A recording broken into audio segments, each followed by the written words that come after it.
Hello students, एक बार फिर से हम एक दूसरी वीडियो के साथ आप लोगों के साथ हैं। इस बार हमारा टॉपिक है कार्टेशियन प्रोडक्ट। जैसा कि पिछला वीडियो जिसमें हमने बात की थी आपसे सेट पे और कुछ ऑर्डर्ड पेयर वगैरह पर भी बात किए थे, वो वीडियो प्लीज़ आप लोग देख लेना। तो सेट आप लोग समझते होंगे, जनरली इसको कैपिटल लेटर से डिनोट करते हैं। तो अब कार्टेशियन प्रोडक्ट क्या होता है, इस पर ज़रा सा ब्रीफली हम लोग डिस्कस कर ले रहे हैं। ये भी आप लोगों ने क्लास 11th में कार्टेशियन प्रोडक्ट पे थोड़ा बहुत पढ़ा था, बेसिक इन्फॉर्मेशन। तो वही बस just we are going to revise it. तो हम मान के चल रहे हैं कि कोई दो सेट हैं ए और बी, ये नॉन एम्प्टी सेट है, मतलब इनके अंदर कुछ एलिमेंट होंगे, ठीक है। तो इनके कार्टेशियन प्रोडक्ट को हम डिनोट करते हैं ए क्रॉस बी, और बी क्रॉस ए भी लिख सकते हैं। ए क्रॉस बी जब होता है तो उसके अंदर एलिमेंट कौन से होंगे, ऑर्डर्ड पेयर में होंगे ए बी। इसका पहला एलिमेंट रिप्रेजेंट करेगा सेट ए के एलिमेंट को, और जो दूसरा एलिमेंट है ये बी, वो सेट बी के एलिमेंट को रिप्रेजेंट करेगा। लास्ट वीडियो में मैंने ऑर्डर्ड पेयर के बारे में बताया था, तो आपको बताया था ना कि ऑर्डर्ड पेयर में जो ऑर्डर होता है ना, वो मैटर करता है।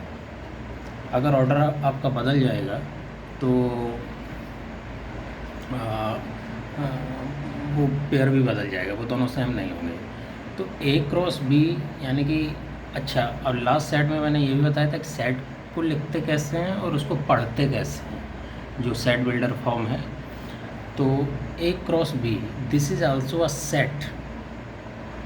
A cross B, this is a set of all ordered pair A B such that the first element A, that is belongs to set A, and second element B, this is belongs to set B.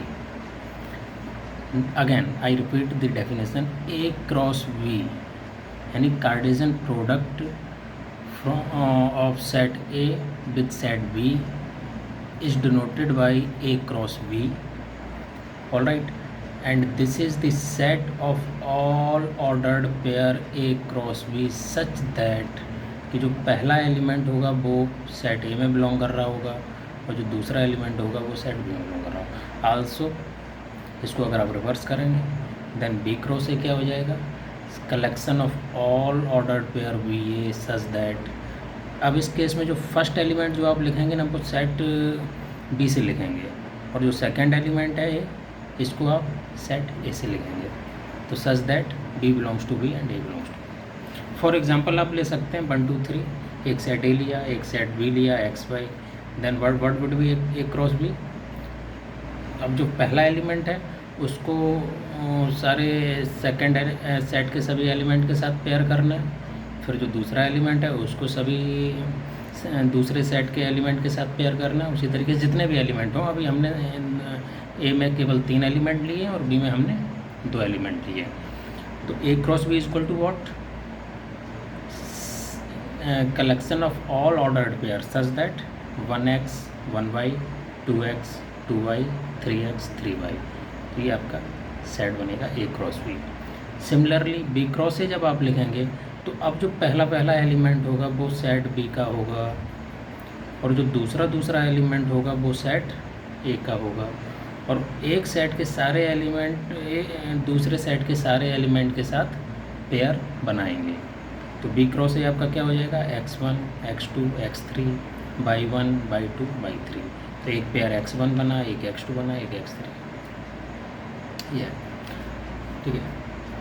अब यहाँ पर एक चीज़ जो मैं बताना चाह रहा हूँ, अगर आपने पिछला वीडियो अगर देखा होगा तो उसमें मैंने बताया था एक सेट को करली ब्रैकेट में रिप्रेजेंट करते हैं, और उसके अंदर एलिमेंट जो लिखे जाते हैं उनको आप कॉमा लगा करके अलग अलग लिखते हैं। एक्चुअली ए क्रॉस बी या जो भी कार्टेशियन प्रोडक्ट होता है, A cross B cross A, these are also represents a set.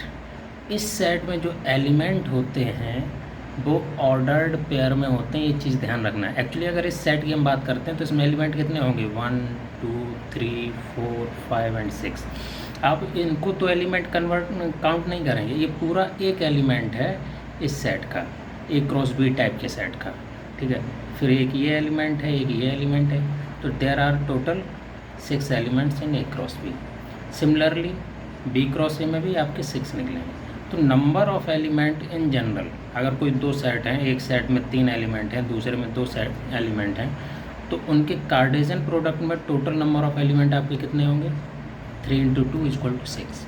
तो इन जनरल अगर इसकी डेफिनेशन को नंबर ऑफ एलिमेंट हम शो करना चाहें, तो सपोज एक सेट ए है जिसमें p एलिमेंट हैं, सपोज एक सेट बी है जिसमें q एलिमेंट हैं, तो total number of element A cross B क्या होंगे?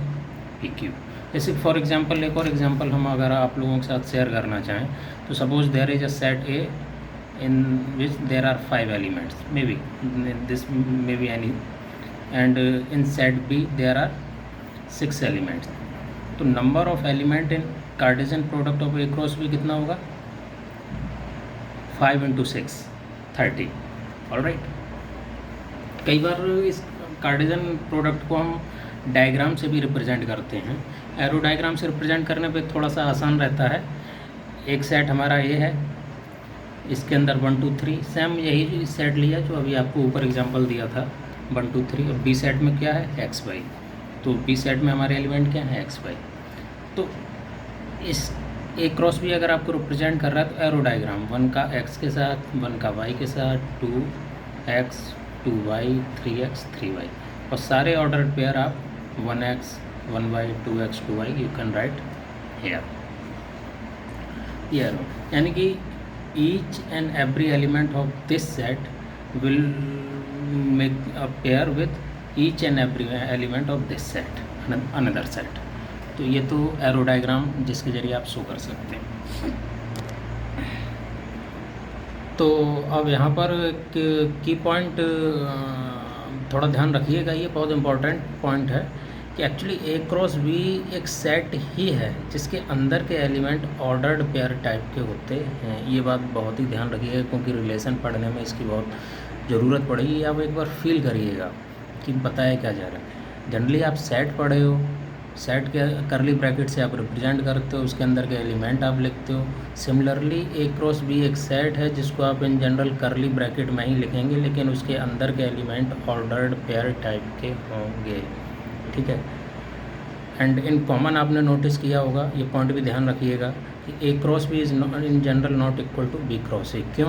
क्योंकि ऑर्डर्ड पेयर में जो ऑर्डर पेयर में जो पेयर होते हैं उनका ऑर्डर मैटर करता है। अगर x इधर आएगा 1 इधर जाएगा तो ये दूसरा एलिमेंट बनेगा या दूसरा ऑर्डर पेयर बनेगा। तो सिमिलरली जैसे ये ऊपर लिखा हुआ है ए क्रॉस बी, ये आपने सेट बनाया, बी क्रॉस ए आपने ये बनाया, तो ये एक अलग सेट है, ये एक अलग सेट है क्योंकि इनके ऑर्डर्ड पेयर सेम नहीं है, यानी कि ये एलिमेंट सेम नहीं कहे जाएंगे। तो ये जो सेट है ये अलग सेट है, ये सेट है ये डिफरेंट सेट है। फर्दर अगले वीडियोस में, क्योंकि इस वीडियो को अब यहीं पर मैं वाइंड अप करना चाहूँगा, नेक्स्ट टॉपिक में we will talk about relation